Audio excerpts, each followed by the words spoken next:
Welcome to Bound by Books. I'm sci-fi author Tina Moss, and today I am joined by a very special guest, my dear friend, Gothic horror writer Danielle DeVor. Hello. Danielle! Hi. So tell our audience a little bit about what you write. Well, I mostly write what I call dark fantasy. It Mm. is more of like a horror fantasy, but my series is called The Marker Chronicles, and it's about a wayward exorcist and his witchy girlfriend who run around and exorcise people and fight reanimated corpses that are possessed by a demon and things like that. It's and I am biased, I will say, for the series because I absolutely love it, and Danielle is one of our City Owl authors. She's also my assistant. I also edit for her, so Yes. we have a lot of connections, and I am biased toward the series, but I am not the only one because it was just a handful of years ago that Examiner named you one of their top 10 women in horror. They did. So And that I was was pretty like cool. so shocked. Like, because I didn't even know I was in the running. It was just like, wow, cool. Right? Exactly. So, and if you are listening to us, you have to come over to YouTube to see because today we are talking all things spooky. We are in Halloween mode.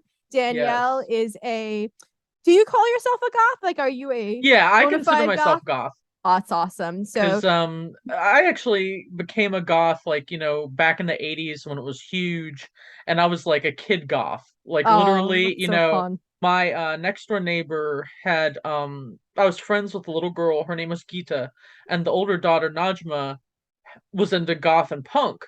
And Awesome. she was the one that introduced me to Bauhaus and all this stuff. And so, like, I'm an 8 year old goth, in the 80s. I love that. That's awesome. Okay, and show us our Halloween decor. Oh, We are yes. decked out. Yes, I have Vlad the Impaler. Yes, and I have Yoda in or Grogu. I'm not even sure which one it was in Hmm, pumpkins with the Mandalorian hat. So it's probably Grogu, who never that's should have been named awesome. Grogu, but that's a different podcast. Yes, So, and I actually have makeup on today. I it did my looks orange and fabulous. green. Thank Yeah. you. Thank you. I had a lot of fun. I did a get ready with me on TikTok live this morning. So that was Oh, super very fun. cool. Yeah, I was like, I got to get into the Halloween spirit. I'm ready for it. Absolutely. So Danielle, my first question in all things spooky is where the heck do your ideas come from when you're Oh, trying to write gosh. the spookiness? Where is it They all can coming come from? from literally anywhere. Like, one of the, like, first bits of advice I ever got when I was going to be an author, I decided I was going to like jump in, face first into the swimming pool, was do not use movies and TV shows as inspiration. Mm-hmm. No, that is not good advice because Agree. just as long as you're not like copying the plot or something, Mm-hmm. you can get inspiration for anything. Yeah, for sure. So, I would say because I've had this lifetime of watching horror films and reading horror books that all of it has influenced me. And so my brain tends to think of things like what is a good lead up to a suspenseful point Mm-hmm. and things That's a like that. great, yeah, that's a great And, point. So, like other authors, like I'll get ideas in the bathtub or whatever. mm-hmm. But, I definitely think that my devouring of horror media plays a large role in my ability to write horror. Yeah, that makes sense. You were saying that building up to a suspenseful point. Hmm. That I would say is probably a really good indicator of a well constructed and well written horror in general. When you have Yes. that level of build up, because I find, and I don't know about you, but certain genres within horror kind of don't have that Yes. suspenseful buildup. They kind of like hit you over the head with it right in the beginning. I'm thinking of like the traditional slasher flicks, Yeah. right? Not the ones where you're like going to the camp and then getting Hmm. freaked out because it's dark in the woods and you hear a rattle. That's a buildup. But the ones that have like the opening boom, so to speak, like Hmm. the opening scene of like, okay, here's a massacre or whatever horrific is happening, right? And then it doesn't peter down from that. You kind of can have that moment in the beginning, but then you have to have the build up to, well, how did that happen? And I Yeah. find that some of the horror, especially in the older slasher flicks, Hmm. has like no downtime, no rest time, no Yes. in between. And in my opinion, that's definitely kind of like have you not there? You have an idea of like what is something that's well written. To me, what makes horror horror is when it evokes a feeling of terror in the reader. Mm-hmm. So if it doesn't evoke a feeling of terror, it's not horror. Right.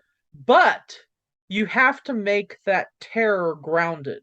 Yes. And when you have essentially literary jump scares constantly, Mm-hmm. that's not necessarily grounding your terror. That's That's such a just good like, way to put it. just a shock moment. And Yes. then after a bit, you're not really shocked anymore because they keep happening. Right. But if like Stephen King's Salem's Lot is a really good example. You have an author who moves back to a small town to write about a creepy house that there's been like ghost stories about for years. And the most of the book is just how the author in the book is adapting to small town life and dealing with people getting in his business when they shouldn't, and so on and so forth. Mm-hmm. And then the creepy stuff starts happening, and Right. it almost wiggles its way in like a plume of smoke, Mm-hmm. and then it starts enveloping the rest of everything, and then you're finally faced with, oh my god, here's the vampires, what the heck do we do? And then you get climax upon climax, and then it really hits you over the head. And Right. so I think that's what makes Salem's Lot one of the most well written vampire stories that have been written to this date, because there is that creeping in and this Yeah. evocative of the terror that's grounded in real life. Yeah. And I think Stephen King in general, love him or hate him, nobody's going to argue that he it has influenced the market Yes. and writers of today on what horror is and what horror is in a modern sense. And I do think that he is incredibly brilliant in having that really like grounded terror, as you put it. It was a perfect way Hmm. to put it, and having that build up to the more spookier kinds of situations and scenes. Hmm. It's very believable, and Yes. because you're immersed in it, and because because it is so believable, by the time we get to the things that would be considered unbelievable, we're already on the path, we're already on the journey with him. So Hmm. that's what he does really well. Yes. So in your series, when you started writing Jimmy Holiday, Yes. tell us a little bit about how you decided to construct your book, because with yours I very much consider it horror, but it's also, there's a lot of comedy. It's Yeah. not horror comedy, right? It's not No. that, because that's a totally different genre, Yes. but there is a lot of comedic elements in your book that I personally feel like add something really special, right? Because horror in general is either horrific and Hmm. terrifying usually, or there is this whole other horror comedy which is kind of like a parody, kind of a spoof on horror. Yours is somewhere in between. I like actually the reason I started writing Stars Point was it actually came about because my cousin is also a conformed horror addict. And Josh and I would go to horror films with each other all the time. He was like my theater buddy. And he also writes, but I keep needling him because there's this one story that he needs to actually make into a novel, but I digress. So he and I had just, this was, like roughly 2010, 2011. And at the time, there hadn't been a lot of like really solid horror films come out. I Mm, hadn't really read any like solid horror novels that had really struck my fancy. And we had just recently gone to see, and I don't even remember what movie it was, but whatever it was made me mad because they had gotten such a budget amount to make this movie, and it was a piece and of it was crap. crap. Yeah. Oh. And I just went off on this rant to my cousin. I was like, it's not that hard. You Mm-hmm. say have this creepy house, and there's this evil guy that lives there. He's rich, and he participates in black magic because he wants more and more money and he wants to conquer the world or whatever it is. And there's a cop that comes up to a window and oh my God, the black magician's chewing on a child's leg. Mm-hmm. And Josh was like, yeah, that would make a really awesome thing. Oh my gosh. So it was like kind of off the cuff thing and Yeah, just totally. wow. And at I didn't know first, like that. when I first started writing it, I actually was writing it in the point of view of the father, Mm-hmm. and it wasn't working. I just could not get it there. Like the tone was off and everything. And I was literally driving down through this business district in my town that's called Saberton. And it is like kind of older and stuff, and the buildings are very much like 1970s and stuff, but there's like hardware stores and fast food restaurants and everything. And it just popped in my head. No one has at this point written anything in the point of view of the priest. But Mm-hmm. what if he's not a priest? What if he's been defrocked? Oh, very cool. And so that's when I figured out who Jimmy was, that's when things took off. Oh, I love it. In So how terms of did the you get to comedy, yeah, how'd you get to Jimmy Holiday then? Because he's a character. I the funny thing is, Tina, is that so far I have not been able to write a straight horror story. Everything has to ends up with these elements of comedy, and I think that that is directly influenced from me being a child of the 80s, Mm-hmm. because if you watch 80s horror films, there's a ton of comedy in them. Absolutely. It doesn't matter what, whether it's monsters or slashers or whatever, there's comedic moments in all of Mm-hmm. those. And my general personality tends to be this comedic thing. And so in the back of my head, there's always this little voice like, oh, this would be funny. And so stuff ends up incorporated into my writing. And that's just I kind of mesh in my head horror and comedy together so easily that I can't stop it from coming out. I love that. And I do think it's a really good indication of that grounding again and Hmm. making it believable because like people do stupid shit all the time. Like Yes. people are funny, And people it's like the are cliche is, awkward. the girl stumbling over her own feet down the woods, Uh-huh. Right. but we all trip over things. Or, you're trying to like stab somebody and you end up stabbing your own hand. I mean, Mm, klutz moments happen. And to me, that's much more realistic than having, this, final girl who does everything perfect. right. Exactly. Especially I love in, the typical old school horror is when that girl is the virginal perfect girl and Mhm. of course she's going to survive to the end and she's just amazing in everything that she does. Meanwhile, she's like, 17, 18 years old and, Yeah. and who the heck is like that In my ever? opinion, like that type of character you just described is the horror equivalent of the Mary Sue. Yes, exactly. Exactly. We need a good name for the horror Mary Sue. But yeah, 100%. So just thinking also about horror in general as a genre, whether it's in film, TV, or books, what do you think is the big differences between like the 80s horror up till today? Like where do you see the horror genre going into modern times? I think the biggest thing is that, and I'm not necessarily saying this is bad or good, Mm-hmm. but in the 80s and the 70s and a little bit in the 60s, people were more free.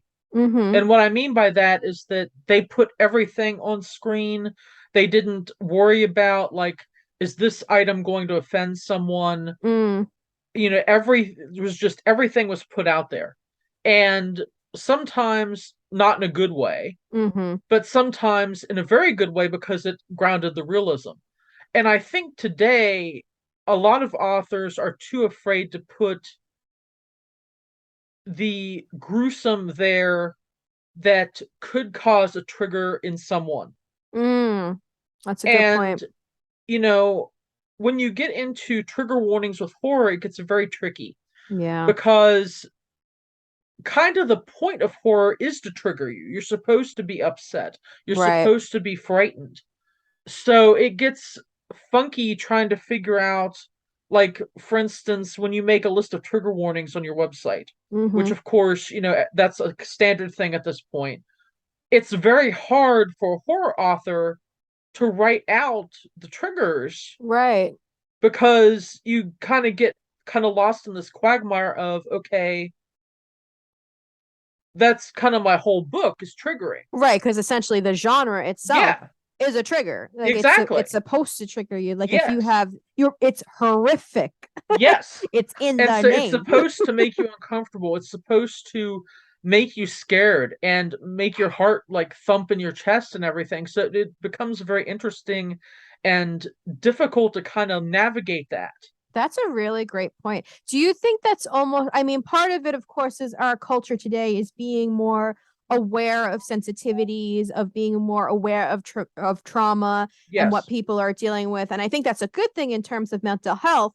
But on the flip side of that, do you think that in horror specifically, it might be a response to kind of the open brutality and open gruesomeness in things that we got like Saw and Hostel and where it was like much more graphic? Or is that just kind No, of like actually, natural? because there are films in the 70s that are much more graphic than Saw and Hostel. That's a good point. You're right. Like Mark of the Devil was like, that was one of the first movies that they handed out vomit bags in the theater. Mm, And it's still very graphic today. I mean, so that was going on way back then. So mm-hmm. I don't think that Hostel and Saw and things of the early 2000s are really representative of it. I think Mm-hmm. that horror goes through waves. Mm, And I think that sometimes, in a direct response to the horrors that are currently occurring in like our social climate, mm-hmm. get reflected in horror, which makes sense because you want to evoke that feeling of terror. So, what's an easy thing to do? You take what's going on around you and you put it in a movie. Right. Right. Exactly.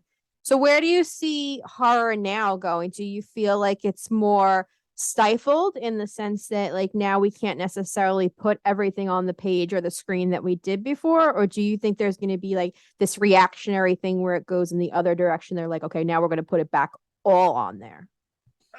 Yes and no. Like some things I don't think belongs there. Like I recently finished reading a book called Those Across the River by Christopher Buehlman, Mm-hmm. and he had published it in 2012. And it's a werewolf story taking place in the 1930s in Georgia. He is a white author and he made the choice to use the N-word Mm, from several characters extensively. mm-hmm. On one hand, I understand the wanting to be realistic. Mm-hmm.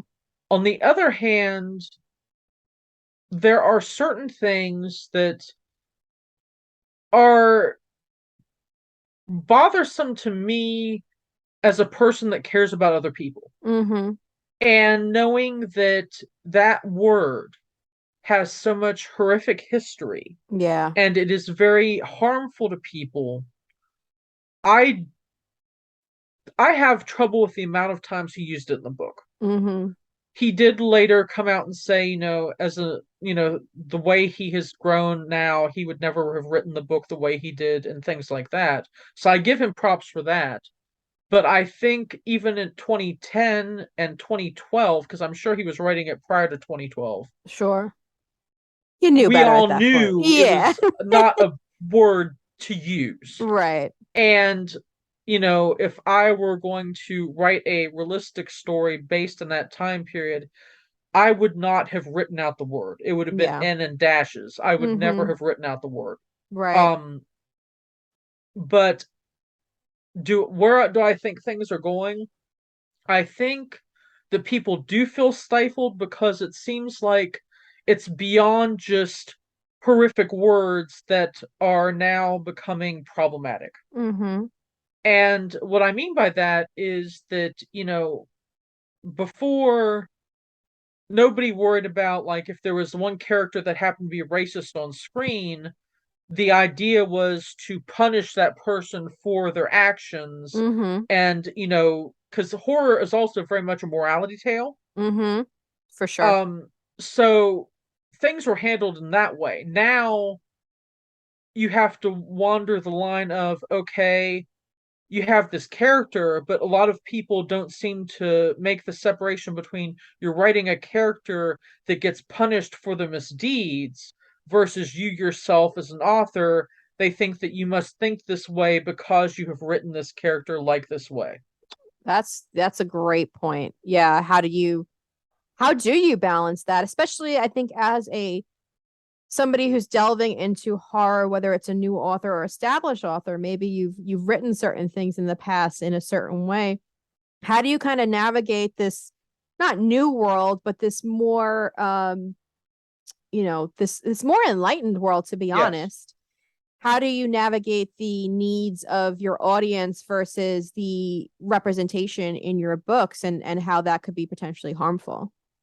I think one of the best ways I've seen is actually by extreme horror authors. And they usually put a note at the beginning of their book that states that, this is a book featuring reprehensible horror. The Mm, characters in this novel are not likable. That is not a reflection of me. I am an author writing a story because these evils exist in the world and more light needs to be brought to them, or, etc. I think that is a very powerful thing, and I think that's a very useful thing. And I think every author has to decide for themselves what things they are comfortable with putting in a story. hmm There is something very cathartic too about seeing somebody who we would view as, not a great person being punished for things that, we do not agree with. And Exactly. I think there is something to that. And I do think there's a lot of value in it. I Hmm. just wonder where, because the line for everybody is different, right? Everybody has Yes. their line in the sand, and yours is not going to be the same as mine. Obviously, we're going to agree. Hopefully, we're going to agree on Right. a lot of things. Yes. But there's going to be different points for all of us. And I do think you're right in the sense that having that kind of author's note in the beginning and the reminder of like, hey, if you're not in the right headspace for this type of book, totally cool. Lots of Yeah. other books, no, no harm, no foul. Go and grab one of those because this is what's in the book. Like, this is, be Yes. prepared for it, basically. Exactly. And I think there are some parallels too with how dark romance is Hmm. experiencing this and with horror. But I think the difference in those two genres is with dark romance, they're playing a lot with issues of consent and Hmm. things of that nature that are very specific to a female presenting Hmm. audience, whereas horror typically is more male dominated and male focused. Do you feel like there's a read, and not to say that women don't read horror, but just No. in general in terms of marketing, what do you think the difference is if you're marketing a book towards a male audience versus a female audience in the horror genre? Well, one of the things that's really interesting about horror that a lot of people don't really think about is that horror has always been one of the most accepting of genres. Um, we have had LGBTQ representation from the earliest days. And, True. you know, um, while the name of the film's calling them blaxploitation in the 70s, people embraced films with all black cast doing different things with black heroes in the 70s. Mm-hmm. So horror, I think, in that regard, is much more accepting than other genres. In terms of marketing, it used to be that horror was marketed to 16 to 23-year-old males. Males. Mm-hmm. Now, I think because they have realized that a lot of women enjoy horror, and it's not just, like horror that has romance, Mm-hmm. because, the marketers are still very much romance is a female only thing, which it is Right. not, but Mm-hmm. you know how marketers are. Yep.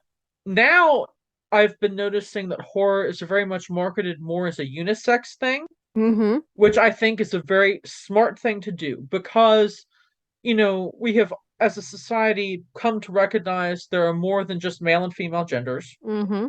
and it makes more sense to market to everyone instead of just this one little pinpoint because, there's a lot more people in the world than just this one little pinpoint section. Mm-hmm. That's a really good point too. And I always feel like growing up, right? Hmm. And we've talked about this before, I would have identified as a tomboy, which is not Hmm. even a word we really use anymore. But I Yes. was always much more into like what was quote unquote boy things and Yes. what was geared towards, boy toys, Mm-hmm. etc. So growing up, I always felt like this weird misidentity. Like, why do Yeah. I love the horror genre so much? Why am I so attracted to this if this is not something for me? And going forward from there, obviously, as an adult, I'm like, well, that's because, we were stupid. But I I had a little agree. bit of a different thing. I don't know if it's because of the way my dad is, which my dad plays a huge role in the reason that Jimmy acts the way he does. But I was kind of brought up to rebel against things. So Mm-hmm. the fact that I liked horror and I liked boys things was like a rebellion against society at large, which Nice. is actually a very punk rock thing to do as a kid. It is. That's awesome. So, with all things like writing wise, when you're writing spooky things, is there any advice that you could give to maybe some of our, younger audience or authors just starting out in the genre that you wish you would have known when you were starting? The biggest thing is do not put your eggs in like a writing group basket. And the reason I Mm, say that is that most writing groups are not ready for horror. And the advice that they give is not suited to the horror genre. that's excellent. Yeah. What do you feel? So, do you feel it's more beneficial then for those writers to kind of find other horror writers to have a writing Very group much with? so. Very much Mm. so. Because and I don't really want to say beats because I actually don't write to beats. I'm a total pantser, which like some people that blows their mind that I can do this and not like have everything outlined. But I think that you kind of innately as a horror author know the things that you need to incorporate in your book to make it a scary story. And I'm not talking about gore, but you know that you need points in the story that will lead you up to the big climax. Mm-hmm. And you know that the climax has to hit hard in horror. Mm-hmm. So you have to create that feeling of unease. So you need to have other people that are used to creating that feeling of unease to help to guide you on how to learn how to do that. That's good advice. Do you feel like because horror is also has many subgenres in it that we didn't get into too much, but do you feel like if you're starting out with a story, should you know what subgenre of horror you're writing or kind of just let the story flow where it is since you are a pantser? What do you think? I think it depends on what you're planning on writing. Like I knew when I was writing Sar's Point that it was kind of a haunted house book with a demonic possession and there was a priest. Mm-hmm. So, right there is your subset of horror. You know what genre it is. Right.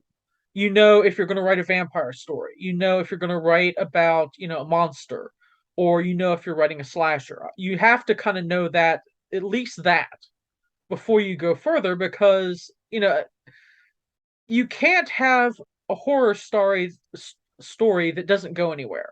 Mm-hmm. A really good example of this is a horror movie called They Come at Night.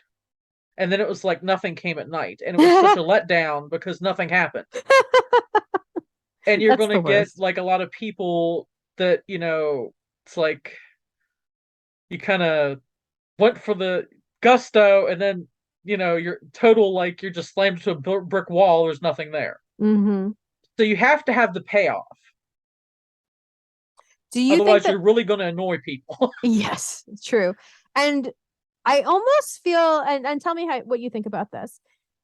The plot twist has become not synonymous with horror, but almost like a convention of the genre. I feel like with like M. Night Shyamalan films back in the day, he kind of not that he created it, but Yeah. it became almost synonymous. Do you feel like we're moving away from that, the plot I twist? think so because it's almost become cliche. Mm-hmm. It's become expected, and once something is expected, it's no longer horrifying. Mm-hmm.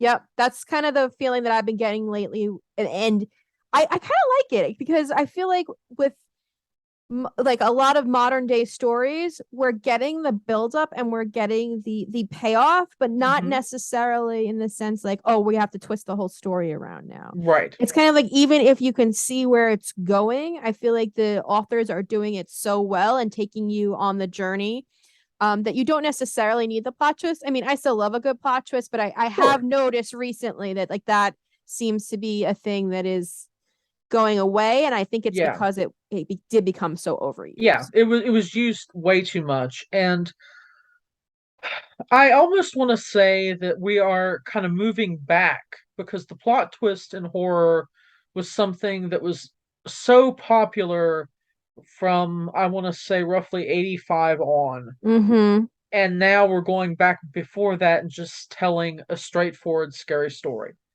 Right. And I think that's a good thing because we need breaks from things to where they'll affect us again. Mm-hmm. It's and horror also deals with a lot of desensitization. Mm-hmm. So, in order for horror to be effective, you can't have your audience be desensitized to whatever it is you're doing. Which is why, these days, if you're going to write a vampire story, you better make that really unique. Yeah, that's a good point. 100% because vampires have been every which Done. way, back and forth, sideways, slantways, upside Yeah. down. So you have to do something extremely unique to make a vampire story effective. Mm-hmm. And I think that's another thing that's really important for new horror authors to understand is that because there has been so many prolific, specific tropes used in the horror genre, you have to make sure that your story really is, in fact, unique, which harkens back to another piece of advice, which I know that you have mentioned before on the podcast, and that is know your genre. Oh Read yeah. every book you can before you start your story so that you know what the current tropes are, what has been overdone, so on and so forth. Oh, I'm a big advocate of that for sure. Okay, well, before we go, we have to do a rapid fire round. Okay. So, no overthinking. Some of these Okay. questions will be harder than others, but are you Okay. ready? Sure. Okay. First Okay. of all, pumpkin spice, yes or no? Yes. We're starting off easy. Ready? Yes. Here comes the harder ones. Favorite vampire? Lestat. Nice. Yeah. Favorite horror movie of the 80s? Probably the Lost Boys. Yeah, I figured you're going to say that one. Yeah. Okay. Now we're just going to go decades, 90s. Okay. Interview with the Vampire. Yeah. 2000s. Queen of the Damned. Wow. Oh, that's a surprising one for me. Okay. 2010s to modern day. I think this is prior to 2010, but I didn't see it until recently, so that'd be probably the Poughkeepsie We'll give it to tapes. you. Yeah. Yes. Yes. Awesome. Okay. Favorite horror writer? Richard Matheson. Ooh, okay. Yeah, Favorite horror book? that's hard. Yeah. I'll give you a series if you want. Um, that doesn't help actually, because most horror is Or standalones. standalone. Yeah. Yeah. Um, Top three. top three: I'll The give you top three. Shining, Salem's Lot, and The House of Leaves. Ooh, very nice. Okay. One more. Let me think. Okay. So last question. If Okay, you could be one horrific type of creature, but not a vampire, what would it be? probably a werewolf. Yeah. Awesome. Yeah. I think I'd be a werewolf too. I mean, Feels the right. the disadvantage, of course, is that I can imagine the change is horrifically painful.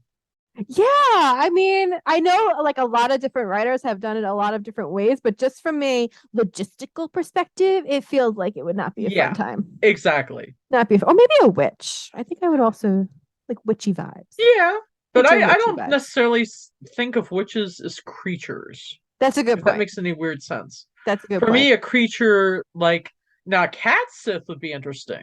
Mm. Any kind of shifter, really, actually, Yeah. now that I think about it.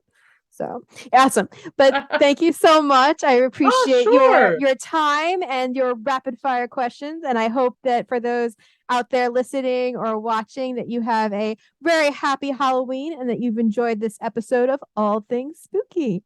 Yes. Join us And again next week as we talk more about books in this podcast, Bound by Books. Bye. bye-bye. Wait!